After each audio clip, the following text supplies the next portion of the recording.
Hi, my name is Meredith, and I'm a student studying psychology from Canada. My question is very simple. How can you say that men and women, that there's no sexism when the very setup of this conference is sexist? For example, the men are seated in front of the women. Can you repeat the question a bit slowly, sister? Yes. Why is it that the men are seated in front of the women? The very structure of this conference is sexist. Why is that? MashaAllah, sister, that's a very good question. That why aren't the women seated in front? No, why are we not, if you're going to separate us, how come we're not left to the right?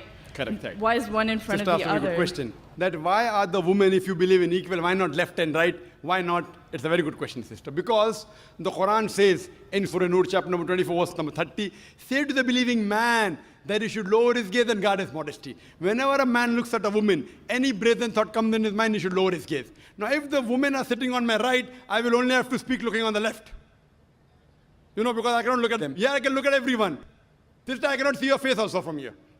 You may look at my direction. If you want to see me close, you can see on the screen there, no problem. But for me, the Quran says, the moment I look at a woman, I should lower my gaze. Unless she's my wife, or she's my mother, she's my daughter.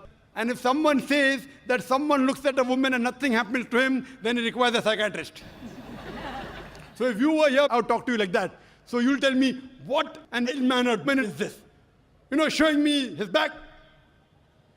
Now my gaze is there. Knowing the microphone, I cannot see you. I can just see, okay, just a little bit here and there. So I'm maintaining my hijab. Now when we have lady speakers speaking, only ladies, front row, no problem. So what happens? Because it's a gent speaking, there are occasions, some occasions, then we have to keep a partition, and we can do that. And we have done that. But there's such a vast gathering, so many cameras, it will obstruct. So that's the reason, but in no way are we trying to say that the women are inferior. That's the reason we have got a screen close to you, mashallah, especially for sisters who are sitting a bit more behind, so you can get the view. But in front, it will be difficult for me to speak, for me to maintain my hijab, for me to look, because in public speaking, you know, we are taught we have to look at the audience. If the audience is a woman in front of me, you know, I remember once I'd gone to the Gulf country, and I was called for a talk, and a ladies' organization. I always say that at least the front row should be gent, you know. But they didn't do it. So half the talk I gave looking at the ground and balance half looking at the ceiling. Down, ceiling, up. Believe me, I was in hell. Not because I was in company of ladies. I was in hell because half my lecture I gave looking at the ground and half my lecture looking at the ceiling. I had to maintain my hijab. Here I can talk to the person, I can look at him, I can stare at him. If he's sleeping, I stare at him, he stops sleeping, you know. The public speaking. But with the ladies, therefore, it is for maintaining the hijab.